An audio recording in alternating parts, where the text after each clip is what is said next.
Hola, ¿cómo están? Somos Santiago Morido y Santiago Frenkel de la Escuela Superior de Comercio Carlos Pellegrini. Estamos agradecidos de tener este espacio y poder contarles acerca de nuestra investigación.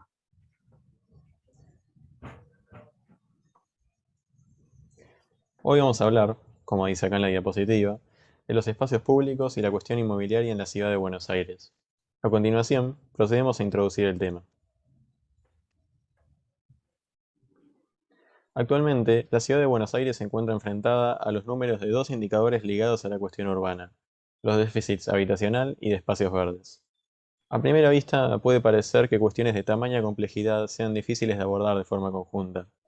Sin embargo, es posible encontrar vínculos entre distintas problemáticas, dando forma a una evaluación más integral de la cuestión urbana que permita enfocar la acción pública en las situaciones más urgentes. En este caso, se ven comprometidos derechos como la vivienda digna y la disponibilidad de áreas destinadas a uso público y recreación.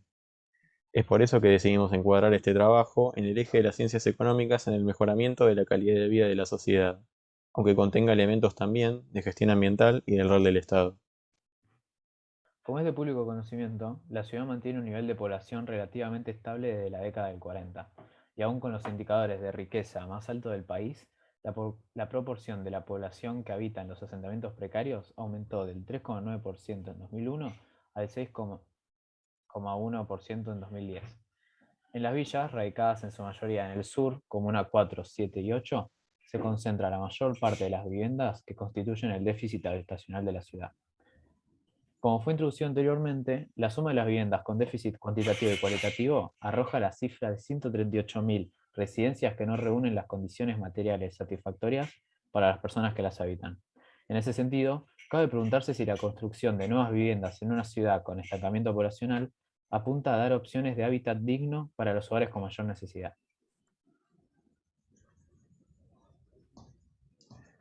El permiso de construcción más solicitado en 2017 fue para viviendas lujosas y suntuosas, que representaron cerca del 50%, un porcentaje que asciende notoriamente del casi 10% que vemos que éstas comprendieron en 1995.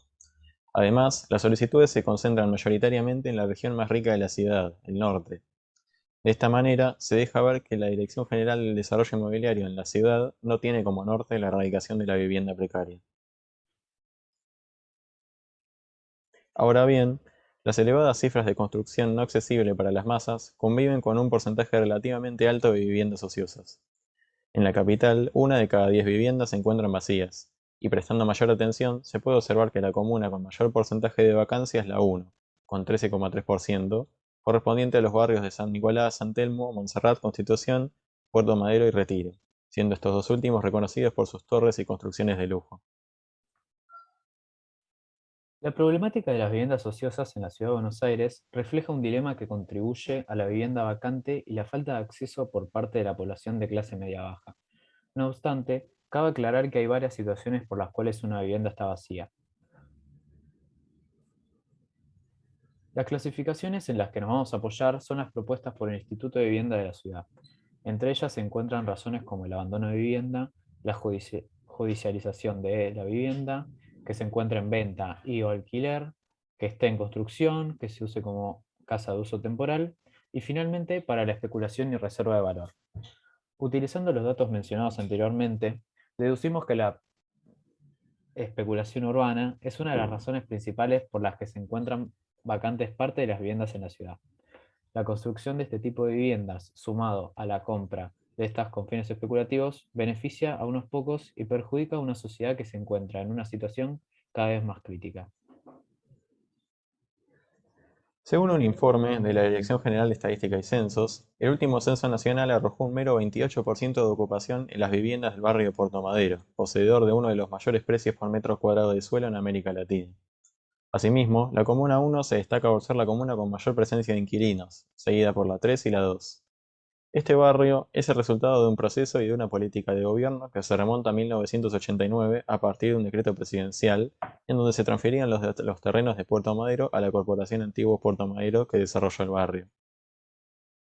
Cabe preguntarse, entonces, si la carencia de políticas de vivienda social, junto a una creciente participación de las viviendas lujosas y suntuosas en el total de la construcción de la ciudad, se puede contrarrestar con alguna herramienta para utilizar la vivienda ociosa como alivio o solución del déficit habitacional. El gobierno no carece de vías para transformar la realidad actual. Es posible observar las políticas aplicadas por varias grandes ciudades y países del mundo para reducir el stock de las viviendas ociosas para formular en base a ellas soluciones adaptadas a la realidad local. En este cuadro, publicado en el último informe del Instituto de Vivienda de la Ciudad en agosto de 2018, se comparan indicadores y políticas de viviendas vacías en países de Europa, Estados Unidos y también el caso de Montevideo en Uruguay.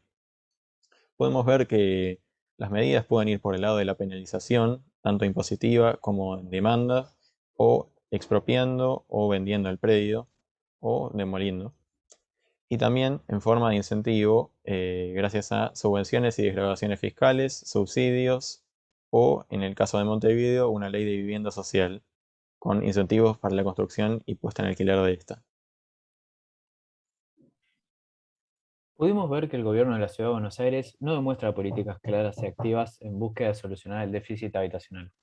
Ante la falta de regulación en este mercado, cuya construcción se vuelca cada vez más a las viviendas de lujo, no solo las autoridades locales no intervienen decisivamente en forma directa, sino que retroalimentan el problema mediante la frecuente venta de tierras públicas para el desarrollo inmobiliario.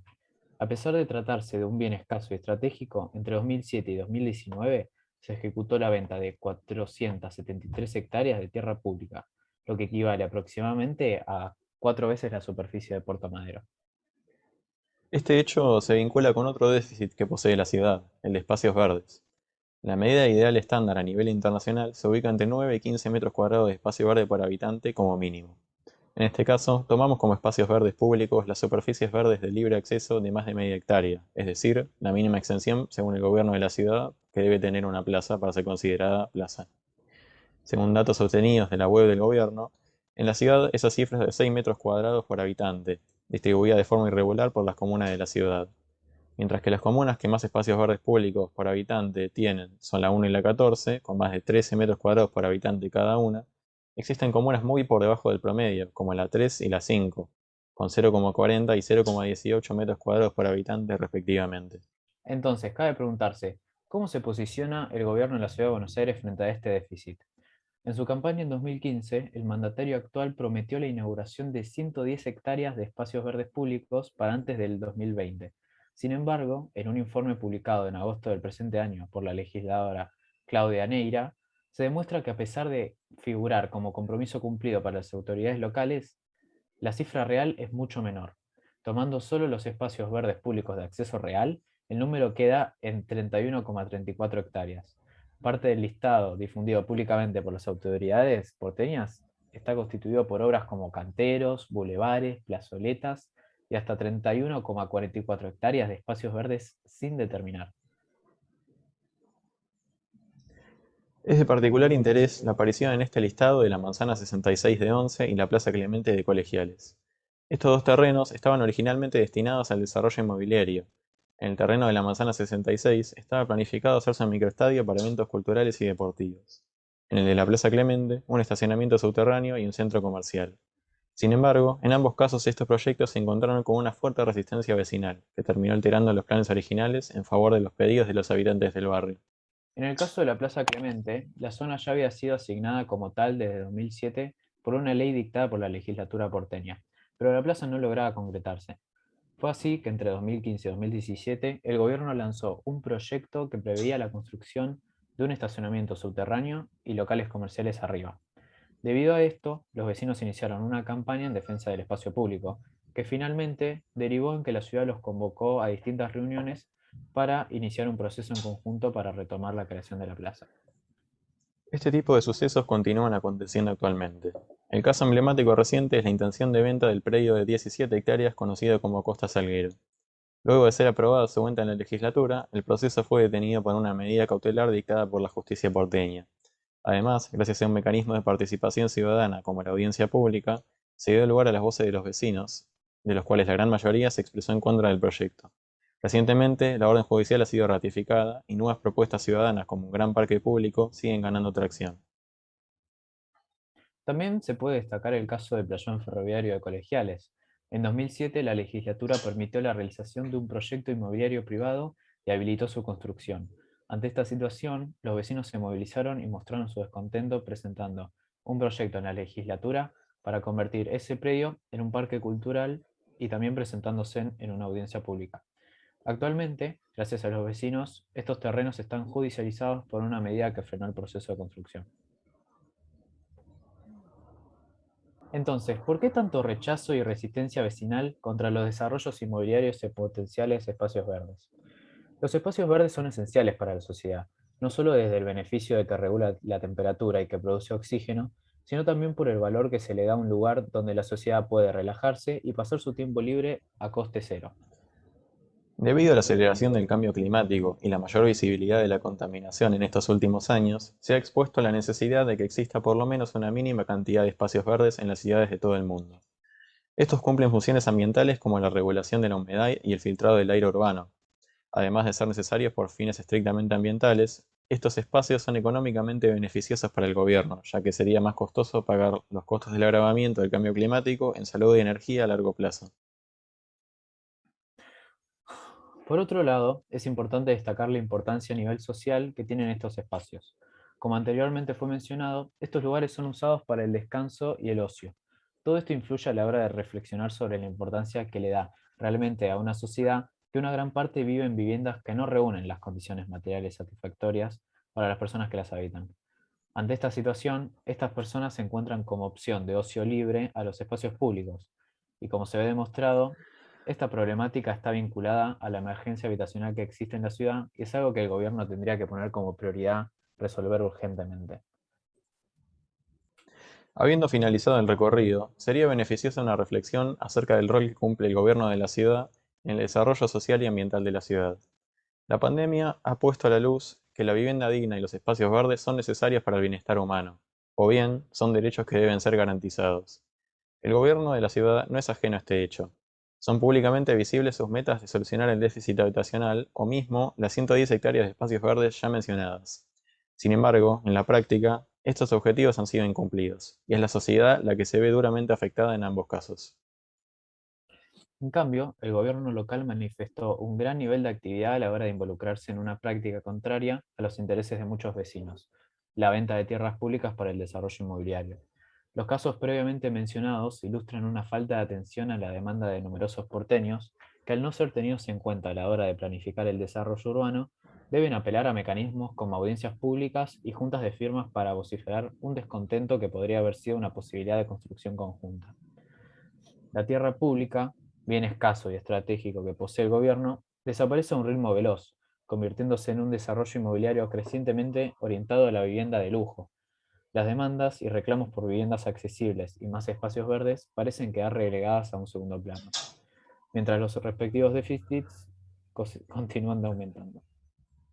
No obstante, las autoridades, siempre y cuando estén dispuestas a implementar un mayor grado de intervención, tienen a disposición varias herramientas y métodos ya existentes para solucionar estos problemas.